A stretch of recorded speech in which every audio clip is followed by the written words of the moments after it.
but I mean, I sit there all the time too. But yeah, I'm actually very comfortable. I sit there. Leaning against it. They got this bitch nailed to the floor. Yeah. They still a fan, huh? Well, it rocks. Oh, okay. I've been meaning to unscrew. I just haven't got a chance to do it. Let me see. Move this over a little bit. Can't see me. All right, this is the Detroit Real Estate Show. Charles Oakley, top millionaire. We're here with the Monopoly Bros in Detroit on site, bringing you guys that real content, man. Shout out to the Monopoly Bros in the building. What's going on, y'all? Not much chilling. Up. Just checking out your project here. What's been new with the business and the brand? I know you guys launched the course. You guys been adding modules to the course. How's that been going? Come on, man. I told you, this is an active work site. They really out here getting it. Yeah, no, we definitely. Actually, it's been going. Cause you know we were skeptical to do that because we were just not into coming off as like gurus or people that are preaching something that we haven't done a lot of. But telling it from our story, I think, has really helped. Just I think settle in that idea of like we're not trying to be gurus. We're just telling you that this is our story. This is how we did it, and if you can take something from it, take something from it. So yeah, honestly, I think it's been. I mean, week by week, it's gotten better and better. Honestly. Yeah. Honestly. They call folks gurus when they're trying to hate. Yeah. But like these brothers have knowledge, they have experience, they've accomplished things that most people would want to accomplish. So why shouldn't they be sharing that information? It's facts. I think each week, man, it's been more. Every time we make a video, it's like you need to up the price because we know we're given truth and we can do that. It hit different. You know what I'm saying? It's not like we have to go on Google and find how to buy a multifamily, right? We just gonna tell you how we did it, and then through that process of me him thinking about how we did it, it's like, yo, this isn't necessarily like rocket science. It's just you guys know the steps, and then we explain the steps. So we live in the process right now. How have the reviews been? How's the response been? So the reviews that we've gotten have been nothing but positive, especially like I said, as we get into, because I feel like we kind of started off with how we started, just getting your mindset right, getting building your team, starting doing like fundamental stuff, which isn't very exciting. A lot of people skip that stuff, honestly. So, but then this last chapter that we just dropped, we're driving for dollars. We're showing you a cold call session. We're talking about the marketing strategies. We're actually deep diving into how to find it. So I mean that feedback has been it's been nothing but good feedback for that, honestly. Yeah. Discord, people said some good things in there, like, yo, that cold call session was fire. Like I ain't expect this because once again, this is not. It's not a typical course. It's not a typical. No, because we don't know someone's gonna pick up the phone. We gonna cold call for an hour. Hopefully somebody pick up that owns an apartment, and it happened. And so we got that film. So now you can hear the questions that we say. You can hear when I mute the phone. I'm asking Eric what he think. Like this is real. Like how we would do it. Like you know what I'm saying. So it's like you pick up gems while you watch it. Right. Yeah. And that's like literally how we did it. It's kind of like how the first conversation. How we did it. Yeah. It's like having a mentor, because it's like if you have a mentor, you go watch them actually work. Mm-hmm. Yeah. And so sometimes with the course, it's static. It only is like just showing you how the information is done as opposed to applying it. So you guys are teaching the information and then applying it and letting them kind of look over your shoulder in the process. Yep. That's really what it is. Yeah, and then we're real big on the transparency and the being authentic.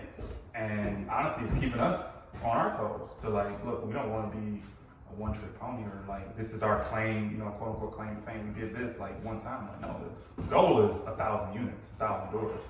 So we're doing things like when we were out looking at apartments, we were driving around like looking at apartments. These are averages that we're writing down that we really want to acquire. Yeah. So you're getting both. You're getting us, like you say, teaching us, but then we're also looking for new acquisitions as well. It's fire because CEO Matty J, shout out to CEO Matty J, one thing he says is one of his first courses was just him documenting the process. And so you guys are doing a combination of things because you're documenting the process, but you're also documenting the process with intention. Like we're doing it, but we're also doing it so that we can teach you. Yeah. I think that's dope, man. Which we didn't know that was going to be it, honestly. It's a We fact. kind of, like I said, we were hesitant to do it just because we didn't want to mislead anyone or like that. Those opinions of the public to be like, but like as we go through it, it's like, oh no, wait, this is, we can, like you say, just document what we're doing and help people in that way. Because I know that's what kind of got me into real estate was it relating by seeing someone else do it. Yeah. Someone especially that looks like me and talks like me. 100%. So 100%. I think that's fire because in the era of people who they're like, oh, he said he's a real estate investor, he don't even own no properties. Y'all are actually like showing people like we do own this, we are doing this.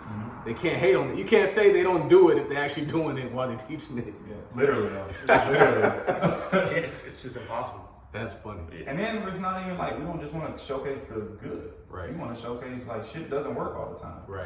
Which is Which one of is the in the reasons course. we're doing in the course and in the Discord. It's like we want to show you, okay, hey, we talked to this person, we made this offer, we got this under contract, and it fell out. This is why it fell out, or you know, this is what we're going to do next time to prevent that. Or you know, we listed this property, we had it on the market, it didn't sell for what we thought it was going to sell for. So it's like we're not even looking to showcase or highlight the good stuff. We want to be authentic to the real life process of being a real estate investor. Because it's not all, you know, it's not always good days. Right. The Discord and the Slack. What's going on with that? Or not? It's not a Slack. It's a It's straight Discord, Discord, yeah. and it's a community. Yeah, 100%. So, how's that going? You guys got a good amount of members. How's it flowing for you? It's new, right? And it's one of those things where I challenge people to get in now because, you know, it's one of those things where me and Eric is very involved in it, right? We check it every second, we check it every day. Somebody put a question there, we're going to answer it, right? And just like anything else we know is if things blow up, we may just by naturally not be able to answer any questions. So it's one of those things that if you're not in a Discord, it's kind of a disservice to yourself if you're interested in real estate. You know what I'm saying? But we work on it, we grow on it. We got a couple ideas we're gonna spur around, but and then we're gonna do stuff strictly for the Discord, which is gonna be like the best part. Like we give them a lot of game, but we're gonna do it just for this in the Discord. People that like really want to be about the community, really care, really, you know, for our brand, but also we want to help themselves get better. Like we want to specialize things for them, so where they can say these are the topics we want to do. Can you talk about them? We want to specialize things for those in our Discord. So eventually, there's gonna be a lot of, you know, there's gonna be a big shift to the Discord when it comes to like communication and stuff. Yeah. What's it reminded when you say get in earlier, it reminded me of like at a church when you show up to the church and like there's these people who are like in the inner circle with the pastor. Yeah. And like you came later, so you like on the outer circle, you're trying to get over. into the inner circle, and it's like he already made those bonds with the people that he built the base of the church with. Exactly. And so it's like you guys are building the church of Monopoly. And the thing is, we build it. So like, it's you know, you think like everybody's favorite rapper is the one that he started up before he got hot and he made it big. You claim him, right? I was like him when he first had that first mixtape, right? Everybody was a Nick fan when he passed, but it's people that was rocking with Nick before he had like all these different things, right? And those are the biggest fans. So, or those are the ones that support the most and know the most. So, you know, we're hoping to have that same effect in the sense of like, we're like encouraging people to build with us. We're encouraging people to go do deals. We're encouraging people to find their own truth in real estate and us help them out. And then we build together, and now it's like we're gonna do stuff together, have fun together. So if people are in your Discord and they have like a problem or they have like something they're struggling with, you guys hop on and you guys like hash it out with them. We can. I was saying that's the benefit. Like Jamil mentioned, like hop in there and engage. I mean, it's free right now. Yeah. It's not gonna always. Damn, be it's free. just free. Yeah, it's not gonna always be free, honestly. No. It's just where we see this going and what the amount of value. Like we're talking to people who are, you know, they own hundreds and hundreds of units that are gonna be coming in speaking. We're talking to underwriters that are you know, they get paid a healthy salary to underwrite $1 million deals that'll be coming in underwriting deals. We've talked to reps from CoStar that'll be coming in talking about, you know, the benefits of CoStar. So we'll be providing deals. Like it'll be a lot of benefits, and it's not gonna make sense to keep it where it's at. But yeah, I mean, we're looking for feedback from that Okay. Discord. We want people to ask questions. We want people to reach out and say, hey, I got this problem. We want people to say, hey, this isn't working. Like, I need you guys to do this. You're not telling me enough. Like, we want that to make it better. Because again, we're building this as we go. As we build our own portfolio, we're building this community as well. So So you guys talk about apartment investing, but the community is not just apartment investing. no. It's much broader than that. What else does it entail? Because I know you guys are wholesalers, rental property owners, so landlords, of course, buy and flip. Like you guys cover and you have like you're a realtor too. Yep. So you cover the whole spectrum. Every, So anybody who's interested in real estate, not just apartment investing, should be a part of the community. yep. That's what, I mean, it's think about the people, think about the audience. If I'm a realtor and it can be anywhere, but let's say from Michigan, and we have 100 people in our Discord and 40 of them in Michigan, and you make yourself, you be in there giving tips, you being vocal inside the group, guess who you may have a connect with a deal on, right? That list of flipping property, right? So like, it's just like, you got to think like that, right? Like that's one of the, like, I own bigger pockets, right? And one of the ways that I got my first ever, like my first investor ever, like the no money, I didn't put no money up on one of my flips. It's from bigger pockets. And that was me just being in the forums, just answering questions. There's a link that said, if anybody say Detroit, you should come to my email, right? So every time, remember that, right? So every time some Detroit came up, I was the first one to go in there and just answer questions. Yeah. Try these zip codes out. And I'm not like, and then what happened is, people go back, just like people always look in the comments, right? They're gonna look on this video, They're gonna see who's commenting more Instagram, often. they're gonna look at the funniest comment or the one that gives the most value. So they look through the comments, they see me giving dumb value. So they click on my page, and my page is like saying something, not even going to message me. And they say, hey, can you set up a call? I got questions. I was asking for money. He put the deal. He said, I'll put the money up. Yep. So that's the benefit of Discord. Like it's, yeah, like you're gonna get a lot out of it too. You know what I'm saying? You can get a lot of it if you put that kind of, if you put your mindset on that. Yeah, so in part, it's like, yeah, we want to connect with you guys, but also it's like I want to connect with the platform that you guys have so that I can still grow myself. Literally what it is. That's smart. A lot of things are happening in Detroit. A lot of things are moving and shaking.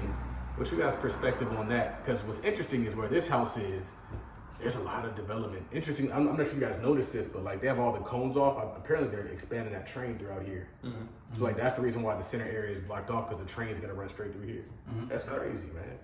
Yep. The plan is for that train to run from Jefferson all the way to Ferndale, which is a suburb. I just needed to go to the airport. Yeah. Well, I think if that train won't, but I think if once Detroit gets a some type of metro system, It's over. it's gonna be over. Yeah. Like subway or above ground train, something, It's game time. it's gonna be over. Because all the other major metropolitan cities have it.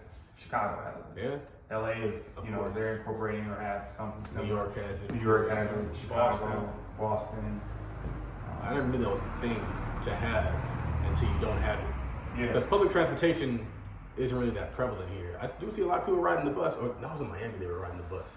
That was crazy. I've never seen so many people riding the bus. Like normal, just like bad looking chicks just hopping on the bus. It's a thing to do. But I do see folks still hanging at the bus stop here and riding the queue line throughout downtown and whatnot. Yeah. But like Detroit, do you think it's peaked? Do you think that there's, because I mean, we're seeing home values go up. A lot of people are saying it's a bubble, they're saying this. That would imply that it peaks, but I don't personally think that that necessarily is relevant to every market. So different things like function in different markets. So California is overvalued, New York's overvalued, Miami's overvalued. But Detroit, despite being a part of the entire country and the country being overvalued, that doesn't apply to Detroit. Because there's still opportunity there, opportunity there, but you still have like that home's been fixed up, this home's been fixed up, that home's been fixed up. So like it creates that opportunity where what's kind of true for the masses might still not be true for Detroit. So there's still an opportunity here. I know I just said a lot there. Yeah, no, I mean, just the fact that, you know, like they were saying, our median home value just reached 100,000. That in itself should tell you that we haven't reached a peak. Yeah, you got a lot. We got a lot of way to Because it's still affordable. Yeah, it's still affordable. Despite where the prices are Exactly. compared to where they were, Yep. it's still affordable. It's So still people will affordable say like, housing. oh, well, the home values have gone from 20 to 100. Well, yeah, but now everybody can still get a mortgage on that. It actually makes it better. Yeah. Because back in the day in Detroit, the home values were so cheap you couldn't get a mortgage on them. You had to buy them cash. And so actually that helps now that they are increasing in value. That actually stimulates the values more. Yeah. Makes a lot of sense. And again, that's median. So it's still a lot of stuff that's not at that price point.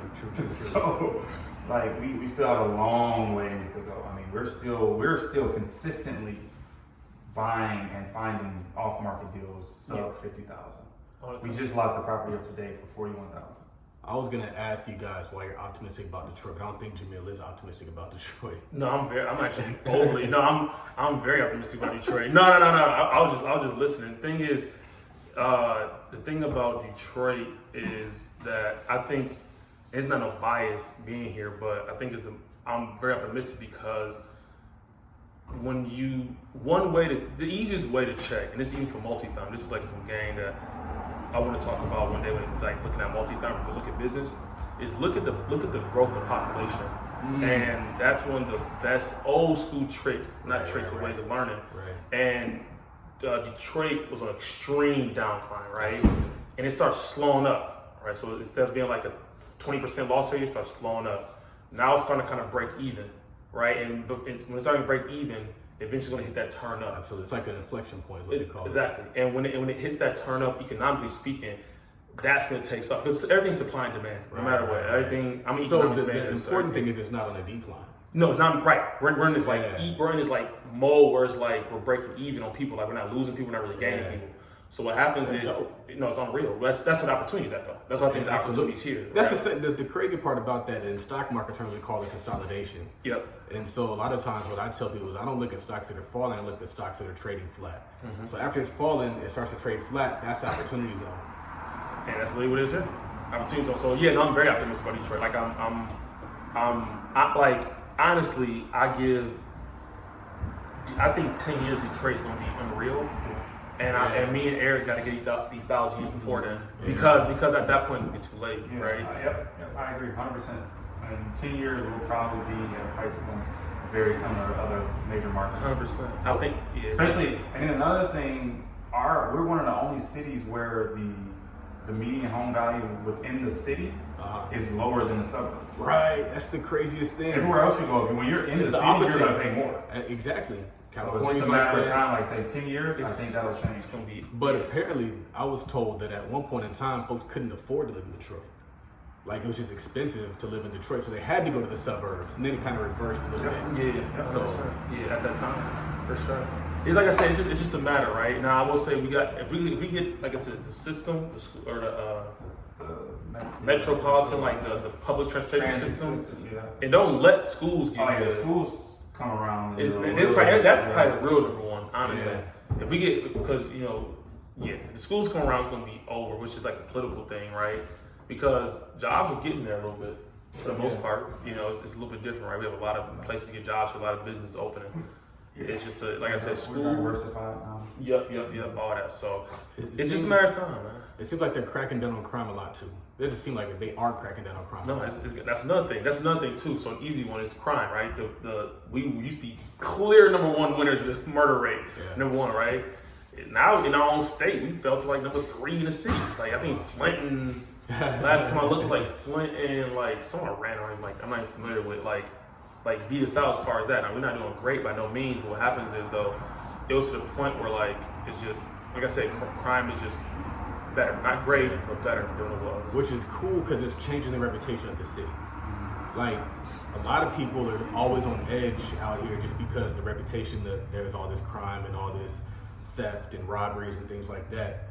And so now that it's getting cleaned up, that kind of becomes an afterthought. So it's like people have short-term memories. Like once it turns and it's better, they'll forget about the bad times. And now we're only talking about how great Detroit is. Like that happens all the time in like all different kinds of spaces. Like the stock market, real estate, people, what have you. People, things change quick. So Detroit is coming back. They are cracking down on crime. If you go to downtown Detroit, especially like it's over. 2 o'clock in the morning, you'll still see families out walking around downtown. I And midst of all the stuff that goes down, it's a lot of stuff that still goes on downtown. Facts. Don't get it wrong. It's a lot of stuff that still goes Facts. on. But you'll still see families walking around at 2 o'clock in the morning Yeah. downtown. I feel safe Even downtown here, most like part. folks should be walking down the streets here too, Yep. all the time. So that just lets you know that obviously there's something that's changing. Yeah, 100%. I think what's important also is to know that like if you're one of those people who like wants to buy a house and you're like, I'm not moving to Detroit, you could be sleeping on an opportunity.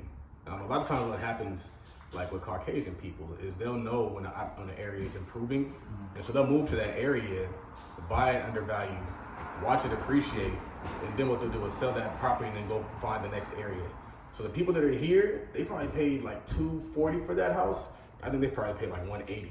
Right. And there's a home across the street that's selling that's listed for like $330. There's more that are being put up here, so it's like the values are going to increase. Boston Edison, $500,000 homes, if not better. I think this is a $500,000 neighborhood eventually. The crazy thing is We're like 3 miles from downtown. You can literally take Woodward right down there. yes, in fact, you can run there. It's a really great location. It's other parts too. Like we gotta understand, like we're so, which I'm trying to get better at myself. Is like we don't appreciate just value stuff, let alone undervalue. Like just go to value. Like Warren Buffett makes his money on just buying good companies. Nothing Right. crazy, just good, right? Right. What happens is most people jump in stuff late. So even if you feel like you look at this being like, man, they can be traded biased, whatever. Okay, we can always say that anything Detroit is just a normal value, normal market, normal value. That's still a good time to come in because of the trajectory, right? Right. And things, you know what I'm saying? So it still makes sense to get in now, like you said, where things are 200K, because if it ever becomes, 350, 400, 500, it'll make sense. It'll make sense in the future versus now. You know what I'm saying? Yeah. So don't come late, but come even if you feel like it's Yeah.